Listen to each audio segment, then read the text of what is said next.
왜 요즘 뜨는 핫플레이스는 다 서점이 있을까요? 여기에도 서점이 있고 저기에도 서점이 있습니다.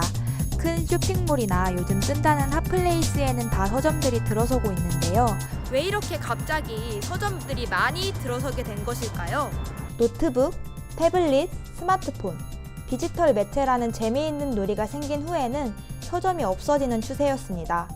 일각에서는 종이 매체의 종말을 얘기하기도 했는데요. 10년 새 500여 개의 서점이 없어졌다고 합니다. 서점이 점점 없어지면서 대한민국의 약 12%의 지역에는 서점이 아예 없습니다. 그런데 최근 인스타그램 피드에는 서점이 심심치 않게 보이고 있습니다. 2015년부터 2년 동안 173개의 서점이 오픈했다고 합니다. 그렇다면 사람들의 독서량이 늘어서 서점이 늘어난 것일까요? 정답은 NO입니다. 조사에 따르면 성인 평균 독서량은 1년에 8권으로 역대 최저치를 기록했습니다. 즉, 독서량은 늘지 않았다는 것이죠. 그렇다면 왜 서점이 다시 유행하는 것일까요? 그 이유는 서점의 정의가 변화했기 때문입니다. 과거의 서점은 개인이 조용히 방문해서 필요한 책을 구매하는 공간으로만 여겨졌습니다. 하지만 최근 들어 서점의 역할이 변화하고 있습니다. 서점은 책뿐만 아니라 라이프 스타일을 팔고 관심사가 같은 사람들을 연결해주는 매개체 역할을 하고 있습니다. 서점의 혁신을 이뤄낸 리딩 컴퍼니 츠타야. 2011년 개점한 츠타야의 도쿄점은 3개의 건물을 연결한 대형 서점입니다. 고풍스러운 빈티지 의자에 앉아 책을 볼 수 있게 했고, 책을 비치할 땐 책과 관련한 라이프 스타일 용품을 전시했습니다. 편안한 장소의 제공, 워너비적인 라이프 스타일 전시로 서점에 사람들이 오고 싶게 만들고 더 나아가 오래 머무르게 하는 전략을 택하며 큰 성공을 거뒀습니다. 츠타야의 성공 이후 츠타야의 전략을 벤치마킹하려는 기업들이 줄을 섰는데요. 이를 츠타야 이펙트라고 부릅니다. 한국에서도 츠타야의 집객 효과를 노리며 새롭게 리모델링된 공간이 있습니다. 작년 코엑스의 별마당 도서관이 입점하며 큰 방향을 이끌었는데요.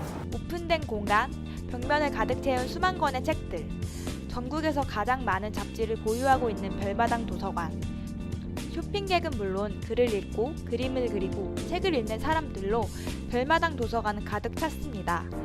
코엑스의 리모델링 이후 거의 망했다라고 치부되던 코엑스는 소비자가 오래 머무르고 싶은 공간이 되었습니다. 과거에 동네 책방이라고 하면 주로 문제집과 베스트셀러를 파는 작은 서점을 떠올렸습니다.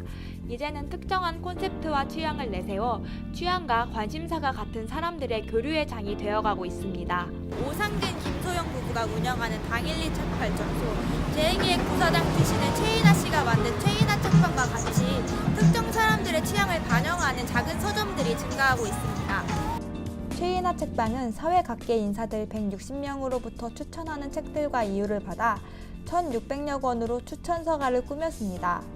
생각하는 힘을 키워주는 책, 무슨 책부터 읽어야 할지 고민인 그대에게 등 독자가 책을 필요로 하는 순간에 맞추어 큐레이션하면서 책의 내용을 넘어서는 가치를 더해줍니다.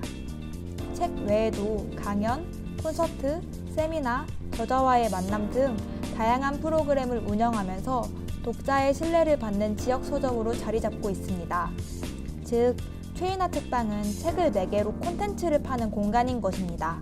이처럼 과거의 관점으로만 해석할 수 없는 서점의 변화들, 아마존이 더 이상 서점이 아니듯 요즘의 서점들은 비즈니스 변화를 일으키는 촉매제 역할을 하고 있습니다. 산업군의 경계가 모호해지고 있는 이때 서점뿐만 아니라 모든 기업이 본인만의 확고한 본질과 색깔을 확립하는 게 더욱 중요해질 것입니다.